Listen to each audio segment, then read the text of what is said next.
Bismillahirrahmanirrahim. Assalamualaikum warahmatullahi wabarakatuh. Waalaikumsalam warahmatullahi wabarakatuh. Alhamdulillahilladzi amarana bittaqwa wassalatu wassalamu ala rasulillahil mustafa sayyidina wa maulana Muhammadin ahsanan nasi qawlan wa fi'lan wa ala alihi wa ashabihi ahli as-sidqi wal wafa. Wa qala Allahu jalla wa ala a'udzu billahi minasy syaithanir rajim. Bismillahirrahmanirrahim. Yas'alunaka 'anis sa'ati ayyana mursaha fima anta min dhikraha ila rabbika muntahaha innama anta munziru man yakhshaha ka'annahum yawma yarawnaha lam yalbathu illa 'ashiyatan aw duhaha. Shadaqallahul azim. Hamba Allah, jemaah salat subuh rahimakumullah. Alhamdulillah dengan izin Allah atas kebaikan daripada Allah yang maha mulia dan maha sempurna, kita semua pada subuh hari ini telah selesai melaksanakan salat subuh secara berjamaah tanpa kebaikan dari Allah Jalla wa'ala. Maka mungkin di antara kita masih ada yang tertidur, namun atas kebaikan Allah yang maha sempurna kepada diri kita yang sangat lemah ini, biiznillah wa qadarullah telah selesai kita lakukan salat subuh berjamaah. Semoga Allah Jalla wa'ala menerima ibadah salat subuh yang telah kita kerjakan. Satu amal, apapun amal itu, terutama amal ibadah salat, akan mudah diterima oleh Allah apabila amal itu memiliki dua persyaratan.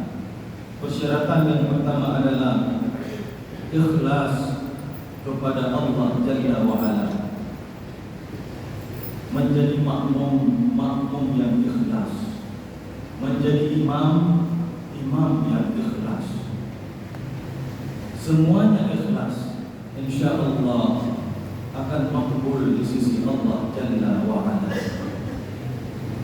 Yang kedua, bila kita ingin satu amal kita mudah sampai kepada Allah, maka kita harus melakukannya sesuai dengan tuntunan, sesuai dengan bimbingan dan pedoman dari Rasulullah sallallahu alaihi wasallam. Bila hati kita ikhlas, hati kita bersih dari sifat-sifat riya, namun cara kita beribadah menyelisihi daripada yang telah dibimbing oleh Rasulullah sallallahu alaihi wasallam, maka ibadah itu pun akan tertolak dan tidak bernilai, tidak bermanfaat bagi kita yang melakukannya. Semua ibadah sudah ada ukurannya, tidak boleh dikurangi, tidak boleh pula ditambah-tambahi. Allah telah berikan ukurannya. Subuh itu mesti 2 rakaat. Kadang ada yang bertanya, bukankah di waktu subuh kita mudah untuk khusyuk? Mengapa tidak Allah tambahi di subuh itu 4 rakaat? Mengapa harus 2? Walaupun khusyuk, walaupun waktunya waktu yang amat spesial, tetap 2 rakaat, tidak boleh lebih. Yang coba-coba lebih tidak sah. Mengapa asar di waktu orang sibuk berusaha sibuk dengan kegiatan dunia. Malah Allah fardukan solat 4 rakaat. Tidak boleh dikurangi jadi 3 rakaat, mesti 4 rakaat. Ada ukurannya. Puasa Ramadan mesti sebulan. Mau ditambahi sehari pun tak boleh. Mau dikurangi 1 jam juga tidak boleh. Mesti 1 bulan. Wukuf harus di Arafah tanggal 9 Zulhijjah ba'da tazulul syam, setelah tergelincir matahari. Mau kita wukuf di selain Arafah maka tidak sah. Hari ini ada orang yang wukuf di Bogor, di kuburan salah seorang ulama. Na'udzubillah min dzalik. Katanya bisa menggantikan Ka'bah Baitullah. La ilaha illallah. Na'udzubillah min dzalik. Mesti tawaf itu di Ka'bah, nanti balik. Mesti wukuf di Arafah, tidak boleh di tempat yang lain. Di tanggal 9 Zulhijjah sudah ada ukurannya. Bapak ibu yang Allah mudahkan rezeki untuk membayar zakat profesi, mesti 25%. Kurang sedikit tidak sah, lebih sedikit tidak boleh. Saya mau bayar zakat profesi 3%, tidak boleh. Mesti 2,5%. Kalau mau ditambahi itu sedekah, sebutkan ini bagian sedekahnya, ini bagian zakatnya. Semuanya telah Allah berikan kadar ukurannya. Hanya ada satu amal yang tidak Allah sebutkan ukurannya. Ketika ibadah-ibadah yang lain semuanya ada jumlahnya, namun ibadah yang satu ini tidak Allah sebutkan. Allah firman dalam Al-Quran, Ya ayyuhalladzina amanu dzkurullaha dzikran katsira. Hai orang-orang yang beriman, berzikirlah kalian kepada Allah dengan zikir yang banyak, yang banyak. Kalau zikir harus banyak, tidak boleh sedikit. Yang lain sudah ada ukurannya. Kalau zikir mesti banyak. Berapa banyak zikir? 24 jam. Dimanapun kita berada, tetap berzikir mengingat Allah. Bila hati gelisah, bila pikiran tidak tenteram, maka obatnya berzikirlah kepada Allah. Orang-orang yang berzikir kepada Allah, ia telah mendapatkan dunia dan akhirat sekaligus. Hatinya menjadi tenteram. Ala bizikrillah tatma'innul qulub. Hanya dengan itu. Hanya dengan itu, yang lain tak. Termasuk salat, kalau dimaknakan dengan zikir dapat juga. Ala bizikrillah, hanya saja dengan itu saja, yaitu dengan zikir hati menjadi tenang, pikiran menjadi tenteram, hidup menjadi gampang, usaha menjadi Allah mudahkan. Hamba Allah jamaah salat subuh rahimakumullah. Dalam Al-Quran Allah menyebutkan waktu-waktu salat. Misalnya dalam Al-Quran surah Al-Isra ayat 78, Allah Jalla wa'ala berfirman, Aqimis salata liduluki syamsi ila ghasaqil layli wa qur'anal fajr inna qur'anal fajr kana mashhuda. Tegakkan salat, aqimis salat, tegakkan salat itu liduluki syams, mulai dari matahari tergelincir. Salat apa itu? 2 berarti, zuhur dan asar. Ila ghasaqil lail, sampai gelapnya malam. Salat apa itu? Salat maghrib dan isya. Wa qur'anal fajr, dan lakukanlah salat subuh. Allah, mari kita lihat sedikit bahasa ini. Allah sebut salat subuh dengan kalimat wa qur'anal fajr, membaca Quran di waktu fajar. Mengapa begini ayat ini? Tidak langsung Allah sebutkan solat di waktu pagi, tapi Allah sebutkan wa Qur'an al-fajr, membaca Quran di waktu subuh. Semua mufassirin sepakat bahwa Quran al-fajr itu adalah solat subuh. Maka para mufassirin mengatakan begini, mengapa Allah sebutkan solat subuh dengan wa Quran al-fajr? Karena semestinya di waktu subuh solat itu untuk membaca Al-Quran. Maka tidak ada solat subuh itu ara'aital ladzi, tidak ada. Ustaz, saya nggak bisa hafal, mundur ke belakang. Baru jauh yang hafal Al-Quran itu. Solat subuh solat untuk baca Quran. Jangan sekali-kali baca ayat di waktu subuh, qul a'udzu birabbin nas, hana ayat. Apakah solat tak sah? Sah. Tidak baca ayat pun sah. Yang penting baca Al-Fatihah.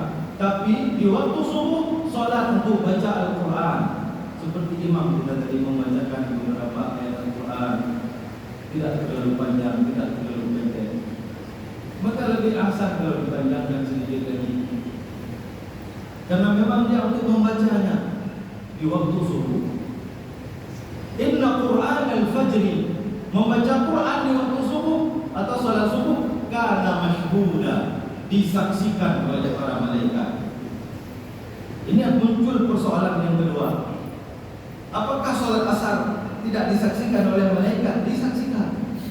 Maka mengapa Allah khusus menyebutkan salat subuh yang disaksikan? Karena di waktu subuh ada perjumpaan para malaikat siang dan malaikat malam. Malaikat siang Allah tugaskan untuk mengatur kehidupan manusia, dan mereka itu kembali kepada Allah. Dan mereka itu datang di waktu subuh, malaikat siang. Dan malaikat yang menjaga malam kembali kepada Allah setelah sholat subuh. Kedua kelompok malaikat ini berjumpa di rumah-rumah Allah di waktu sholat subuh. Tidak ada di tempat lain, di rumah-rumah Allah. Di rumah kita ada. Para malaikat siang, malaikat malam begitu subuh berada di rumah-rumah Allah. Mana buktinya nanti kita sebutkan. Ketika malaikat siang, malaikat malam sampai kepada Allah dan ditanya, hai malaikatku, dalam hadis disebutkan Allah bertanya, padahal Allah lebih mengetahui daripada malaikatnya apa yang dilakukan oleh para hamba-hambaku. Para malaikat serta mengatakan, ya Rabb, kami berjumpa dengan mereka sedang sholat, dan kami berpisah dengan mereka sedang sholat. Malaikat yang datang menjaga siang mengatakan, hambamu sedang sholat. Malaikat yang kembali mengatakan, hambamu sedang sholat. Maka hamba Allah kalau nanti sholat berjamaah subuh imamnya baca Al-Qurannya sedikit panjang, itu perintah Allah, bukan keinginan imam. Rasulullah SAW sholat subuh, terutama di sholat Jumat, membaca 2 surat yang panjang. Menurut ukuran kita, menurut ukuran para sahabat radhiyallahu anhum ajma'in, tidak panjang. Beliau membaca di rakaat pertama setelah surah Al-Fatihah adalah surat As-Sajdah. Mengapa As-Sajdah? Nanti kita sebutkan. Di rakaat kedua setelah surah Al-Fatihah, Rasulullah SAW membaca surah Al-Insan. Mengapa surah itu beliau pilih? Ternyata hamba Allah, ketika kita mendalami, ketika kita mengkaji kandungan surat As-Sajdah yang di dalamnya ada ayat tilawah, ada sujud tilawah. Di sana ada satu tema besar hamba Allah. Allah ingin menyampaikan kepada kita kabar. Rasulullah SAW dalam salat subuh ingin mendidik umatnya dengan surat As-Sajdah itu tentang satu pesan pokok, yaitu tentang orang-orang yang baik dan orang yang berpura-pura menjadi baik. Ini persoalan kehidupan. Sejak zaman Rasulullah SAW telah ada orang-orang yang baik dan orang yang berpura-pura baik. Ada memang orang yang sesuai antara lidah dan hatinya, tapi tidak sedikit orang yang mulutnya manis, hati hatinya penuh dengan bisa. Diajarkan oleh Rasulullah dalam salat subuh. Di antara ayat yang mewakili hal itu misalnya, afaman kana mu'minan kaman kana fasiqa. Apakah sama orang-orang yang baik itu dengan orang-orang yang condong kepada yang tidak baik? Fasiqa itu orang yang condong hatinya kepada yang tidak baik. La yastaun, haka sama kalau tapi sama-sama dong. Hendak sama. Mengapa yang kedua dipilih surah Al-Insan? Dalam surah Al-Insan ada sebuah tema besar di dalamnya. Ada sebuah amal soleh yang berat untuk kita lakukan. Bersedekah itu biasa, kalau kita mampu kita sedekah itu biasa. Tapi dalam surah Al-Insan ayat 9, 10, 11 dijelaskan ada orang yang mampu bersedekah ala hubbi wa yut'imuna at-ta'ama ala hubbihi miskinan wa yatiman wa atira.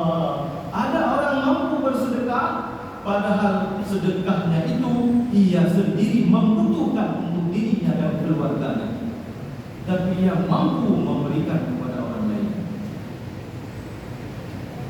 Rasulullah SAW ingin mendidik umatnya untuk menjadi orang yang gemar memberi, rajin berbagi. Nah, hamba Allah yang masalah suku rahimahullah itu adalah mukadimah ceramah subuh kita pada hari ini, dan isinya tadi ayat yang saya bacakan di surah An-Nazi'at ayat 42, 43, 44, 45 dan 46 tentang peristiwa hari kiamat. Hamba Allah jemaah salat subuh yang dimuliakan Allah Jalla wa Ala. Allah berfirman, Bismillahirrahmanirrahim, yas'alunaka, hai Muhammad, kalau ada yang bertanya kepadamu anis sa'ah, tentang hari kiamat, ayyana mursaha, kapan datang hari kiamat? Fima anta min zikraha. Konteks ayat 42 tadi adalah orang-orang kafir. Ada orang kafir datang kepada Rasulullah SAW bertanya tentang hari kiamat. Ayyana mursaha, kapan datangnya? Maka Allah perintahkan Nabi untuk menjawab dengan kalimat fima anta min zikraha. Apakah perlu kalian hai orang-orang kafir mengetahui kapan datangnya hari kiamat? Perlewat doa. Nombor nak perleh je. Fima anta min zikraha. Apakah perlu kau sebutkan? Itu adalah istifham ingkari. Ditanya tapi tak usah jawab. Maksudnya untuk orang-orang kafir tak perlu kita ceritakan, kecuali memang sungguh keinginannya untuk kembali kepada tauhid. Dalam konteks mereka bermain-main bertanya, fima anta min zikraha. Apakah perlu? Ila rabbika muntaha. Hanya kepada Allah lah kesudahannya, keputusan tentang kapan terjadinya hari kiamat. Innama anta mundir, sesungguhnya engkau hai Muhammad hanya memberi peringatan may yakhshaha, kepada orang-orang yang takut kepada akan datangnya hari kiamat. Ka'annahum yawma yarawnaha lam yalbasu illa 'ashiyatan aw duhaha. Tidaklah kita melihat nanti di hari akhirat seakan-akan kita tinggal di dunia ini sebentar saja di waktu pagi atau di waktu sore, di waktu pagi sore atau di waktu pagi. Nah, hamba Allah yang masalah subuh rahimahullah. Maka ayat ini sudah telah hari kiamat tidak ada yang tahu. Tapi tanda-tandanya Rasulullah SAW jelaskan dalam banyak hadis-hadis beliau.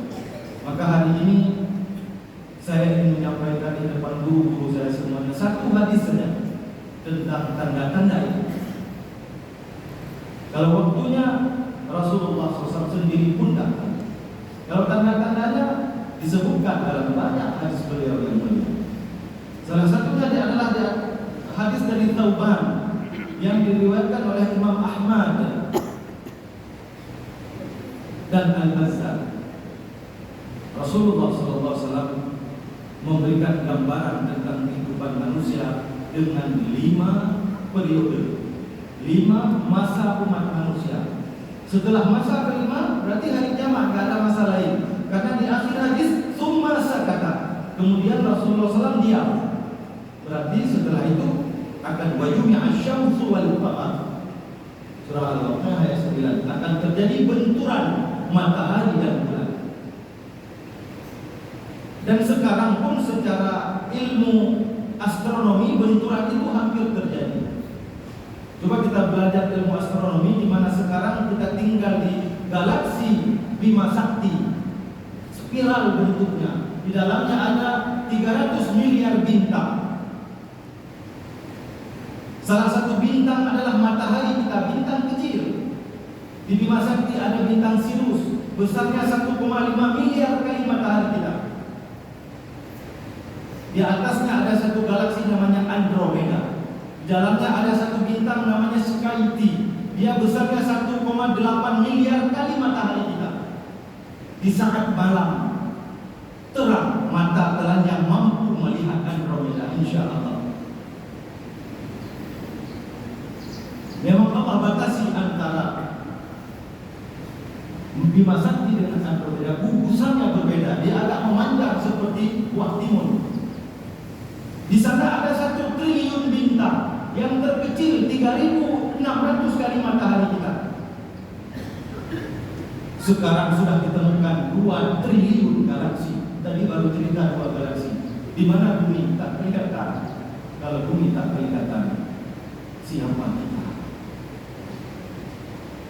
Maka benar Rasulullah SAW bersabda, la yaquluna al-jannah, han itamam syurga, man kana mithqala dzarratin min kibrin. Bila dalam hatinya ada seujung jarum saja sifat sombong, rasa angkuh, rasa lebih baik dari orang lain, tidak akan masuk. Nah, hamba Allah yang masalah subuh rahmatullah, Andromeda saat ini sedang jatuh. Andromeda posisinya sedang terbang ke bawah. Per detik 17 mil. Sedangkan Bima Sakti tetap di tempatnya. Andromeda sedang jatuh per detik 17 mil, ingin menimpa Bima Sakti. Baca Al-Quran, wa yumi'a asyamsu wal qamar. Sudah dekat waktunya Allah akan benturkan, akan Allah kumpulkan matahari dan bulan. Mari kita lihat hadis dari Thauban, bagaimana dekatnya sudah hari-hari kita dengan hari akhir yang dijanjikan. Yang pertama kata Rasulullah SAW, periode masa manusia sejak zaman Rasulullah sampai hari kiamat adalah periode nubuwah, periode kenabian. Periode itu telah berakhir hamba Allah. Kita termasuk orang-orang yang kurang beruntung karena kita tidak hidup bersama Rasulullah SAW. Tapi Rasulullah SAW justru menganggap kita yang lebih beruntung karena kita tidak berjumpa dengan beliau. Kita adalah saudara-saudara beliau yang sangat beliau cintai dan sangat beliau rindui.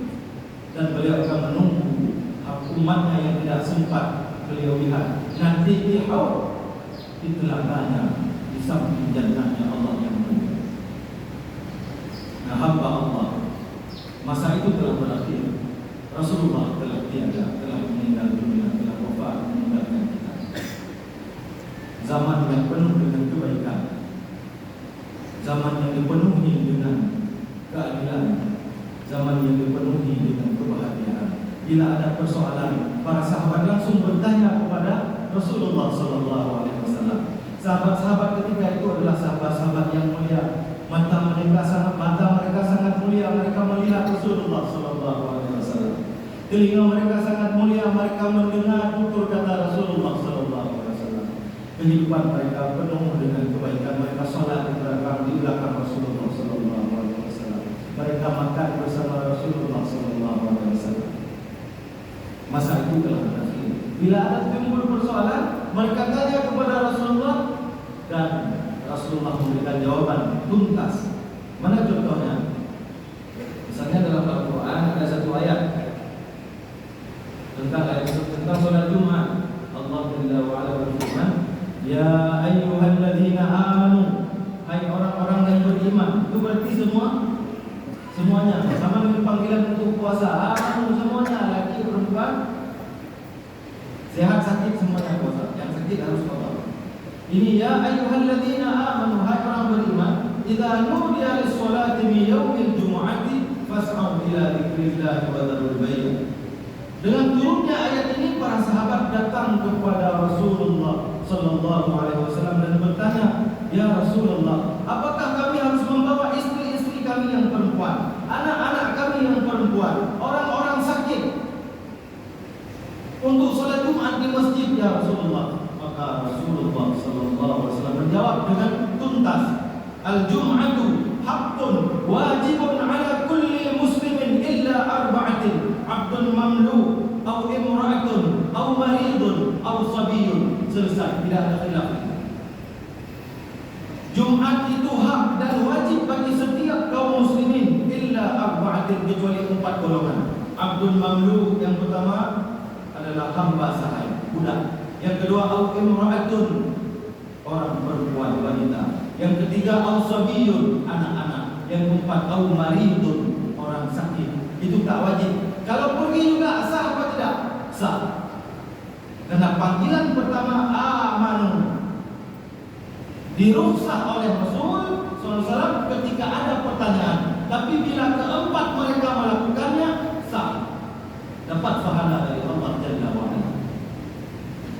Maka kita lihat di Arab Saudi, di Masjidil Haram, di Masjid Nabawi, semua laki-laki perempuan penuh masjid solat Jumat.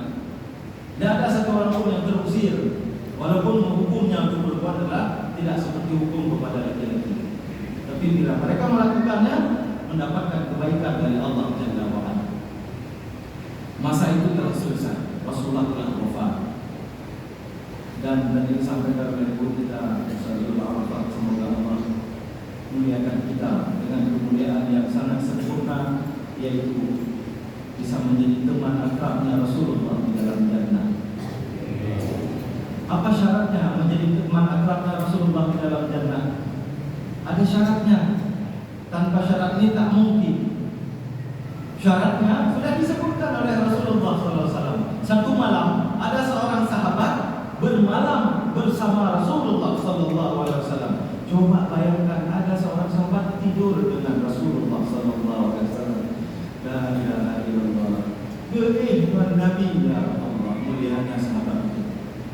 Lalu sahabat ini membawa air untuk wudunya Rasulullah dan membawa air untuk keperluan Rasulullah. Dalam hadis disebut untuk hajat, baik hajat minum maupun hajat untuk buang air. Kemudian beliau sallallahu alaihi wasallam bertanya kepada sahabatnya ini, "Hai sahabatku, mintalah engkau sebuah keinginan kepadaku. Ada enggak keinginanmu terhadap diriku? Minta." Maka sahabat ini mengatakan, "Ya Rasulullah, satu saja permintaanku kepadamu, jadikanlah aku, ya Rasulullah, menjadi teman akrabmu nanti di dalam syurga." Itu saja, kata Rasulullah SAW. Itu saja ya Rasulullah. Enggak ada yang lain, tidak ada yang lain. Itu saja. Maka apa jawaban Nabi Sallallahu Alaihi Wasallam? Kalau begitu, wahai sahabatku, untuk memudahkan permintaanmu itu dikabulkan oleh Allah, banyak-banyaklah engkau sujud, banyak-banyaklah engkau salat menyembah Allah. Maka orang yang paling akrab nanti di dalam syurga bersama Rasulullah adalah orang yang paling banyak sujudnya, paling banyak jumlah rakaat salatnya, tapi dengan ukuran yang telah ditetapkan oleh agama ini. Nah, periode yang kedua, kita berhenti jam 7 saja. Nanti ada 4 periode lagi. 10 menit lagi jam 7. Periode yang kedua adalah thumma takunu khilafah ala minhajin nubuwah. Kemudian periode yang kedua itu adalah khilafah yang berjalan kepemimpinan yang berjalan di atas kenabian, di atas jalan kenabian, yaitu Khulafaur Rasyidin. Mereka itu adalah Abu Bakar As-Siddiq yang terkenal dengan ketaatannya. Mereka itu adalah Umar bin Khattab yang terkenal dengan keadilannya. Mereka itu adalah Utsman bin Affan yang terkenal dengan dermawannya. Mereka itu adalah Ali bin Abi Thalib bin Abdul Muttalib yang terkenal dengan kecerdasannya. Sebahagian ulama menambahkan satu orang lagi. Mereka itu adalah Umar bin Abdul Aziz yang terkenal dengan zuhud dan takutnya terhadap dunia. Mereka telah kembali, mereka telah tiada, meninggalkan athar, meninggalkan bekas-bekas yang baik untuk kita jalani. Periode itu telah berakhir, periode yang sangat indah. Orang-orang memimpin di atas jalan, di atas kepemimpinan Rasulullah sallallahu alaihi wasallam.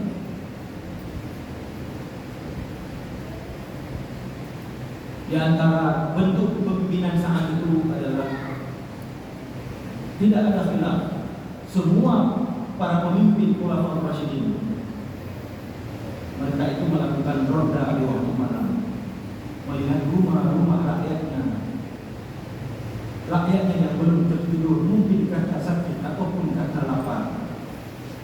Karena jika ada satu saja rakyat mereka yang tidak bahagia dengan kehadiran mereka sebagai pemimpin mereka, akan ditanya oleh Allah Jalla Jalaluhu, dan setiap pertanyaan memerlukan jawaban yang tepat, membutuhkan jawaban yang tepat.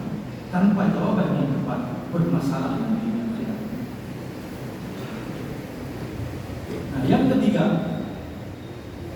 tsumma takuna mulkan 'adhan.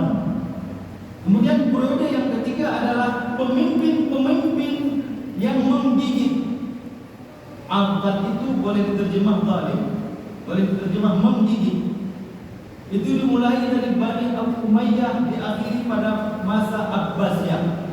Dan zaman itu disepakati oleh seluruh ulama telah berakhir pada tahun 1924 dengan runtuhnya khilafah Islamiyah terakhir, yaitu Khalifah Islamiyah di Turki Utsmani pada tahun 1924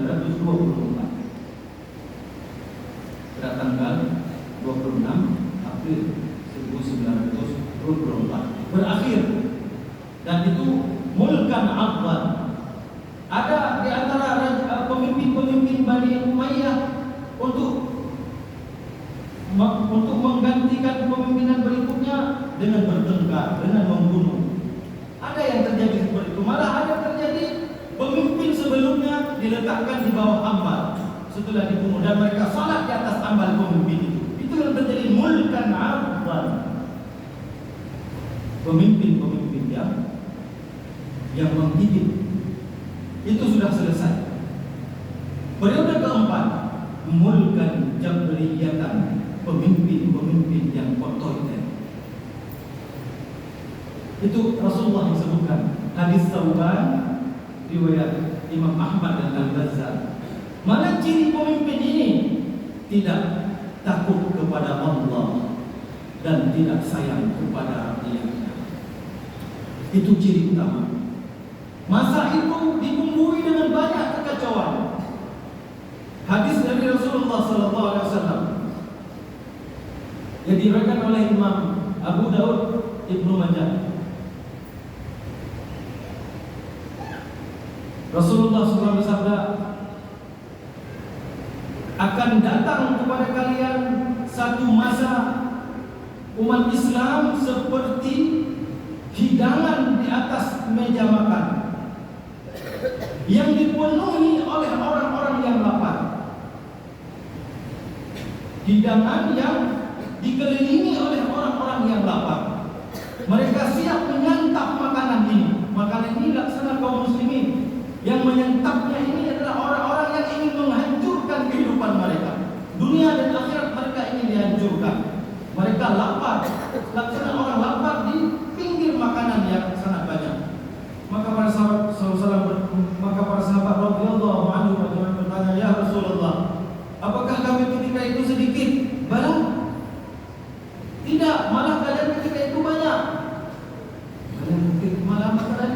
banyak. Tapi Allah telah cabut dalam musuh-musuh kalian itu, dalam hati musuh-musuh kalian, rasa takut kepada kalian. Dan Allah telah tanamkan dalam jiwa kalian satu penyakit, yaitu penyakit wahan. Apa itu penyakit wahan ya Rasulullah? Beliau SAW menjawab, hubbud dunya wa karahiyatul maut.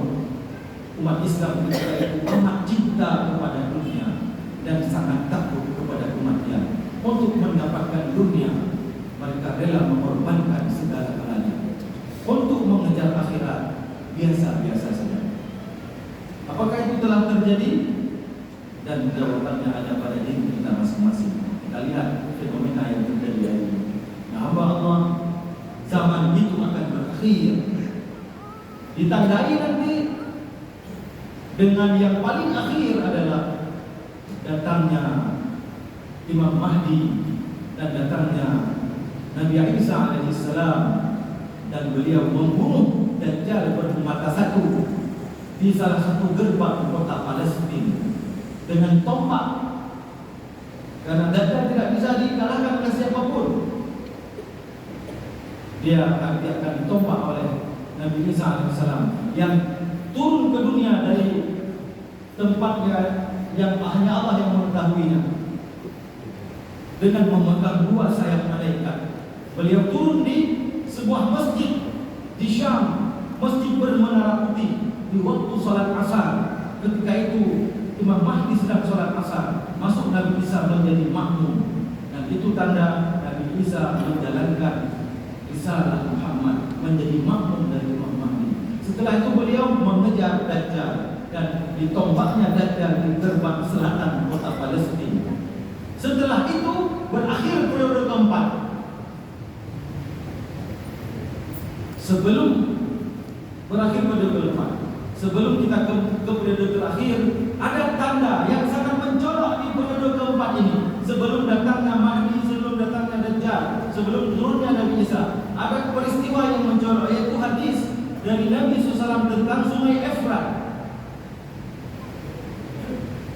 Sungai Efrat itu adalah sebuah sungai yang mengelilingi 3 negara. Turki, hulunya di Turki, kemudian ke Syam, ke Suriah dan Irak. Di bagian hilir dia bertemu dengan Sungai Tigris yang muaranya adalah kepada Selat Persia. Maka orang-orang negara-negara yang hidup di antara dua sungai itu, di antara sungai itu dinamakan Mesopotamia. Orang-orang yang hidup di antara dua sungai yang subur. Nabi SAW bersabda, di akhir hidup zaman umatku nanti, Sungai Efrat itu akan menunjukkan fenomena gunung emas. Jika kalian melihat fenomena itu, jangan seorang pun di antara kalian yang mengambil sedikit pun harta yang ada di atas gunung itu. Dan hamba Allah, Sungai Efrat hari ini airnya telah surut 85% dari air yang ada pada masa para sahabat Rasulullah SAW. Dan dengan teknologi sonar yang dimiliki oleh negara-negara maju, tempat itu sudah terdetek di mana gunung emas itu. Dan mereka itu yang mereka perebutkan. Maka di sana tak pernah aman. Ujung-ujungnya hubbud dunya. Mereka ingin menggenggam gunung emas itu. Jika kalian ada di atas itu, wahai umatku, nanti akan ada 100 kaum di situ bertengkar, 99 mati, satu yang hidup pun seperti mati, kata Nabi. Jangan kalian ambil apapun dari gunung emas itu, lari kalian.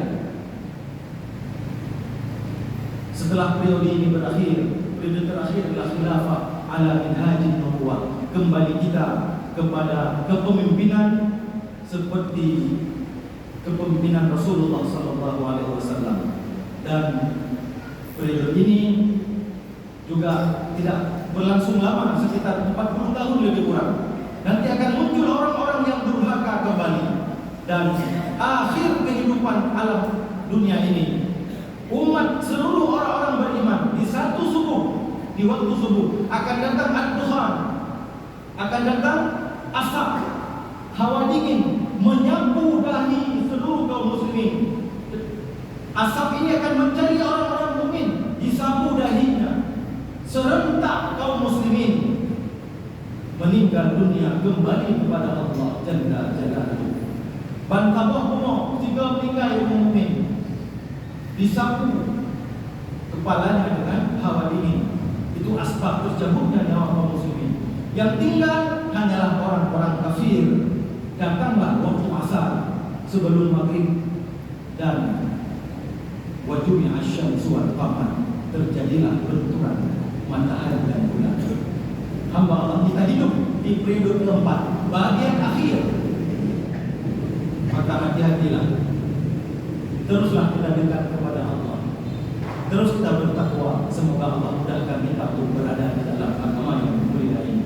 Amin ya rabbal alamin. Pas jam 7 sesuai janji, tidak boleh dilupakan kita tadi. Inilah yang dapat saya sampaikan pada subuh yang mulia ini. Semoga apa yang saya sampaikan, baik yang menyampaikan maupun yang mendengarkan, sama-sama dapat mengamalkannya. Terima kasih atas undangannya dan mohon maaf kalau ada yang salah kata. Subhanallah wa bihamdihi, subhanallahumma wa bihamdihi, asyhadu an la ilaha illa anta, nastaghfiruka wa natubu ilaika. Rabbana innana amanna faghfir lana dhunubana wa qina adzabannar. Wassalamualaikum warahmatullahi wabarakatuh. Waalaikumsalam warahmatullahi wabarakatuh.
melihat wajah Rasulullah dan berjumpa dengan Nabi Muhammad SAW dalam surga nanti. Amin. Terima kasih banyak kepada guru kita bersama. Mudah-mudahan pada akhirat